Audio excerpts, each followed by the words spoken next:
नमस्कार दोस्तों। हाल ही में रिलीज हुई ये फिल्म द कश्मीर फाइल्स बहुत सुर्खियों में है। ना तो सिर्फ कश्मीर और भारत से रिलेटेड बल्कि पूरा विश्व, the entire world is talking about it. ठीक है, हमारी जिम्मेदारी ये बनती है कि हम ये बताएं कि यूपीएससी के पर्सपेक्टिव से क्या क्वेश्चंस बन सकते हैं। जब यूपीएससी एक मीम के ऊपर क्वेश्चन पूछ सकता है प्रेशर कुकर वाला, तो हम एक्सपेक्ट कर सकते हैं कि जो हमारे बोर्ड मेंबर्स हैं यूपीएससी के, डेफिनेटली वो एक्टिव हैं हर प्लेटफॉर्म पे। ठीक है, सो कश्मीर फाइल से रिलेटेड हमारे यूपीएससी क्या पूछ सकती है, फिर चाहे वो प्रीलिम्स का मुद्दा हो गया या फिर मेंस का मुद्दा हो गया, चाहे वो इंटरव्यू से रिलेटेड भी मुद्दा हो गया, क्या ऐसा क्वेश्चन पूछ सकती है कश्मीर। और जो बच्चे, जो स्टूडेंट कश्मीर से हैं और वो इंटरव्यू देने जा रहे हैं 5 अप्रैल को, उन पे क्या क्वेश्चन ऐसे आ सकते हैं। So this is very very important. Stay with me. 8 questions हैं जो कि पूछे जा सकते हैं कश्मीर फाइल से।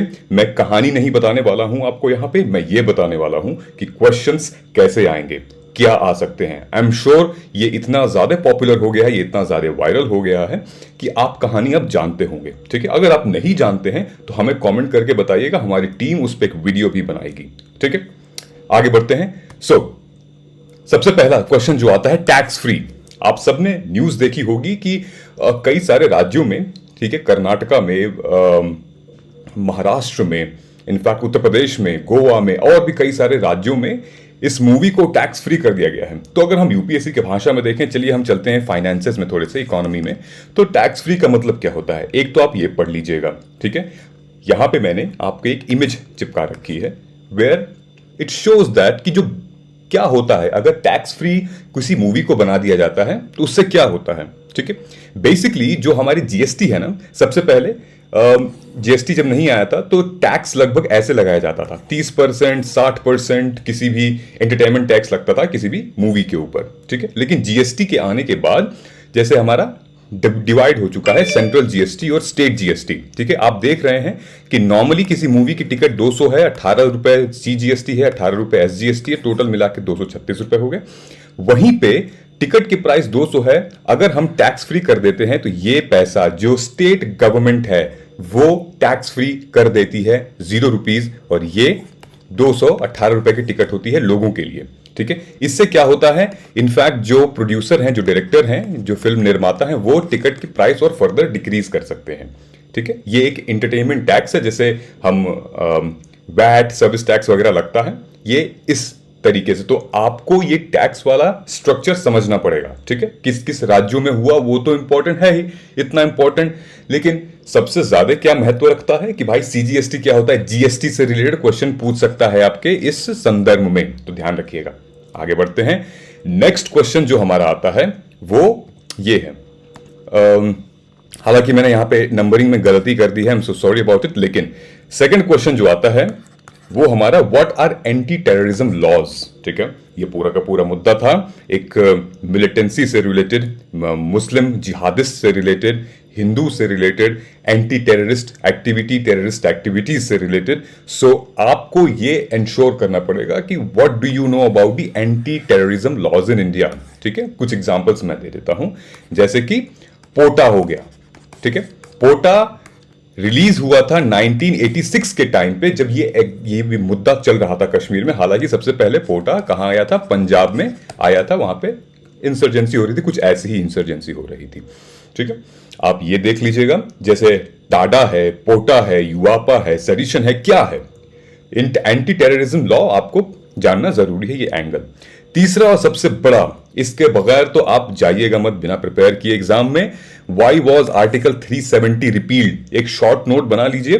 ठीक है, क्रोनोलॉजिकल ऑर्डर में सारे इवेंट्स लिख लीजिए, जिसमें कि 4 चीजें इंपॉर्टेंट होनी चाहिए। क्या, आर्टिकल 35A की इंपॉर्टेंस, 371B, 1D और 373 की इंपॉर्टेंस। ये 3 आर्टिकल बहुत ही महत्वपूर्ण हैं 370 के रिपील से रिलेटेड। ठीक है, दूसरी इंपॉर्टेंट चीज कि भाई, steps taken by government and judiciary after the special status revocation. मतलब कि जब मोदी जी ने, जब अमित शाह जी ने 2019 में इसको एब्रोगेट किया था, इसको रिपील किया था, स्टेट जम्मू कश्मीर के कानून को, लॉ को, तो क्या स्पेशल स्टेटस मिला था। ठीक है, वो आपको जानना है। और रिसेंटली अभी इलेक्शंस जो हो रहे थे जम्मू कश्मीर में, जिनकी सीटें डिवाइड हुई थी, ठीक है, सीटें बढ़ाई गई हैं कश्मीर बेल्ट में और जम्मू बेल्ट में, जहां पे एमपीज की सीट ज्यादा की गई है, वो भी इंश्योर कर लीजिएगा, आपको पता होनी चाहिए, ठीक है। एडमिनिस्ट्रेशन एंड गवर्नेंस, ये मेंस का टॉपिक आ जाता है कि consequences of government policies and vote politics. ये पूरा का पूरा मुद्दा दोस्तों राजनीतिक मुद्दा था, वोट पॉलिटिक्स का मुद्दा था। राजीव गांधी का शायद कुछ गलत डिसीजन था, कांग्रेस गवर्नमेंट का शायद कुछ गलत डिसीजन था, इस वजह से बहुत लोगों ने इसको विरोध किया है। सो आप ये समझ सकते हैं कि गवर्नमेंट पॉलिसी से रिलेटेड क्या ऐसी चीजें हो सकती हैं, क्योंकि सोशल इश्यूज का मामला हो सकता है, एक सोशल जस्टिस का मामला हो सकता है, ठीक है। तो ये है इंपॉर्टेंट। नेक्स्ट हम चलते हैं, पांचवा आते हैं इंटरनेशनल बॉडीज। पूरे के पूरे मुद्दे पे बात क्या हो रही है, जेनोसाइड से रिलेटेड। आप मुझे ये बताइए, क्या भारत में जेनोसाइड है, जेनोसाइड से रिलेटेड लॉ है यहां पे, ठीक है। इससे रिलेटेड मैंने एक वीडियो भी बनाई थी, जिसका लिंक मैं आपको डिस्क्रिप्शन बॉक्स में दे दूंगा, शेयर कर दूंगा। जेनोसाइड, जब हेट स्पीच वाला मामला आया था ना, तो उसमें भी कुछ धर्म के ठेकेदार थे, उन लोगों ने जेनोसाइड की बात की थी वहां पे, तो मैं वो शेयर कर दूंगा आप लोगों से, ठीक है। तो आया क्या था, रोड आइलैंड ने ऑफिशियली रिकॉग्नाइज किया है कश्मीर जिनोसाइड को अपने ऑफिशियल फाइल में, ठीक है। ये है वो जिनोसाइड कन्वेंशन जहां पे लोगों ने रैटिफाइड किया है, लोगों मतलब कि जो यूएन के मेंबर्स हैं, और ये वो लिस्ट है जहां पे कुछ यूएन के मेंबर्स जेनोसाइड जो प्रिवेंशन है उसमें पार्टिसिपेट नहीं किए हैं फिलहाल, ठीक है। So this body stands very very important for your preliminary examination as well, for mains examination as well, कि कोई इंटरनेशनल बॉडी है कि नहीं, ठीक है। तो यस, इंटरनेशनल बॉडी है, उसके बारे में आप जान लीजिएगा। इसका जो आर्टिकल 2 है उसके बारे में आप पढ़ लीजिएगा, आर्टिकल 2 के बारे में पढ़ लीजिएगा, ओके। और ये है United nation treaty collection. Basically जितने भी ट्रीटीज वगैरह होते रहते हैं, ठीक है, तो स्पेसिफिकली किससे related, convention of prevention of crime and genocide, उससे रिलेटेड ये आप टाइप कर लीजिएगा, पढ़ लीजिएगा, यूनाइटेड नेशन ट्रीटी कलेक्शन क्या होता है, और इससे रिलेटेड कौन कौन सी कंट्रीज इंपॉर्टेंट नहीं है, बस ये इंपॉर्टेंट है कि यूनाइटेड नेशन ट्रीटी कलेक्शन क्या था और इसमें क्या होता है, ठीक है। ह्यूमन राइट से रिलेटेड है, तो ये आप पढ़ लीजिएगा। दोस्तों, रोड आइलैंड एक छोटा सा स्टेट है जो कि न्यूयॉर्क के पास है, ठीक है। ये एक ऐसा एकमात्र स्टेट है पूरे के पूरे यूनाइटेड स्टेट्स में जो कि एक्नॉलेज करता है कश्मीर या किसी भी जेनोसाइड को, ठीक है। सबसे पहले ह्यूमन राइट्स, ह्यूमन एक्टिविटीज से रिलेटेड और ह्यूमैनिटेरियन ग्राउंड से रिलेटेड बहुत ही इंपॉर्टेंट इनका रोल है। फिर चाहे वो जूस के साथ हुआ था इजिप्ट में, उसका भी रिकॉर्ड है। जितने भी जेनोसाइड हुए हैं, अगर उनको लगता है कि हाँ this should come in our official file, तो फिर वो यहाँ पे पब्लिश करते हैं, और जब ये यहाँ पब्लिश कर देते हैं तो मुद्दा पूरा का पूरा इंटरनेशनल हो जाता है, ठीक है। तो ये है एक इंटरनेशनल बॉडी जिसको आप रेफर कर सकते हैं। नेक्स्ट हम आते हैं, you must know the meaning and differences between, क्या होती है मिलिटेंसी, इंसर्जेंसी क्या होती है, नक्सलिज्म क्या होता है, सेपरेटिस्ट क्या होता है, सेपरेटिज्म क्या होता है, टेररिज्म क्या होता है। इन सब का एग्जाम्पल आपको समझना पड़ेगा, लेके बताना पड़ेगा, क्योंकि यूपीएससी में हम तथ्य और तर्कों, फैक्ट्स और फिगर्स के साथ खेलते हैं, ठीक है। बिना फैक्ट्स एंड फिगर्स के nobody will believe you, nobody will trust you. So क्या होती है इन चीजों की, और कहां कहां पे JNK में है, जैसे जैसे पे नॉर्थ ईस्ट में इंसर्जेंसी है, नक्सलिज्म वेस्ट बंगाल में है, सेपरेटिज्म JNK में मान सकते हैं, टेररिज्म JNK, कई सारी, ये मैं आपको एग्जांपल दे रहा हूं। तो with that example you have to define its meaning and a clear demarcation between these terms. सबसे इंपॉर्टेंट है आर्ट एंड कल्चर, ठीक है, छोड़िएगा मत इसको। जम्मू एंड कश्मीर का कश्मीरी पंडित से रिलेटेड जो आर्ट एंड कल्चर है, जो उनका पहनावा है, वो सबसे अलग है, ठीक है। ये रोब, ये गाउन, ये अलग है। क्या कहते हैं इसको, कौन सी ड्रेस थी ये, कौन सी म्यूजिक सुनते थे, वहां के कुछ पिलग्रिमेज साइट वो देख लीजिएगा, फेस्टिवल्स कौन से इंपॉर्टेंट है वो देख लीजिएगा।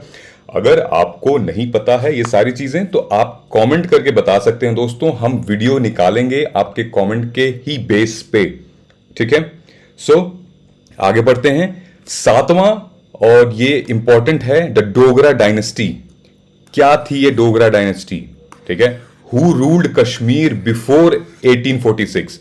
कश्मीरी पंडित के बारे में आपको जानना जरूरी है। थोड़ा सा हिस्ट्री, बहुत जरूरी नहीं कि आप एक किताब लेके बैठ जाएं, नहीं, कुछ पॉइंट्स आप बना लीजिए, पॉइंटर्स, और ये तो बना ही लीजिए क्योंकि हिस्ट्री का बहुत इंपॉर्टेंट पार्ट है डोगरा डायनेस्टी, डोगरा रूल, ठीक है, ये पढ़ लीजिएगा आप। और डोगरा रूल से पहले कश्मीर में किसका शासन चलता था, कौन सा था 1846 से पहले, ये भी एक इंपॉर्टेंट है, ठीक है। 2-3 पेज लगेंगे आपके कॉपी के, उसके बाद पूरा का पूरा मुद्दा सॉल्व हो जाएगा यहां पे। ओके, नेक्स्ट आता है हमारा क्या, नेक्स्ट आता है दोस्तों, ये है अनह्यूमैनिटेरियन एंगल और अनएथिकल एंगल, ठीक है, जहां पे आपको पूरा दिखाई देता है। ये एक अनएथिकल एंगल इसलिए लिखा है, अनह्यूमैनिटेरियन इसलिए लिखा है क्योंकि आपके GS4 का इंपॉर्टेंट पार्ट है, इंडियन सोसाइटीज का इंपॉर्टेंट पार्ट है, GS1 का है, GS2 से इंपॉर्टेंट बहुत पार्ट है क्योंकि सोशल जस्टिस है उसमें, ठीक है।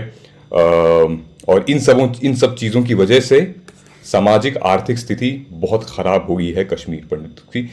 क्या है इन सारी चीजों में, वायलेंस है, इग्नोरेंस है। वायलेंस किसकी तरफ से है, वायलेंस है मुस्लिम मिलिटेंट्स की तरफ से, इग्नोरेंस सरकार की तरफ से है, सरकार की तरफ से नो रिकॉग्निशन है, मेंटल फिजिकल अब्यूज हुआ फ्रॉम एवरीबडी, जिनोसाइड कहा जाता है इसको, नरसंहार, मास में किलिंग, एक्सोडस कहा जाता है इसको, ठीक है, नो राइट्स, अधिकार ही छीन लिए गए थे इनके। 19 जनवरी 1990 की रात बहुत भयानक थी दोस्तों, बहुत ही भयानक रात थी जिसमें कई कश्मीरी पंडित को मारा गया था। मैं आपको इन फैक्ट्स में नहीं लेके जाऊंगा, मैं आपको बताऊंगा यूपीएससी की किन किन पैरामीटर्स पे क्वेश्चंस पूछे जा सकते हैं, ठीक है। सो अब मैं आपको एक छोटी सी कविता पढ़ के बताता हूं कश्मीर पंडित के बारे में, जो कि थोड़ी सी जरूरी है इस मुद्दे पे, ठीक है।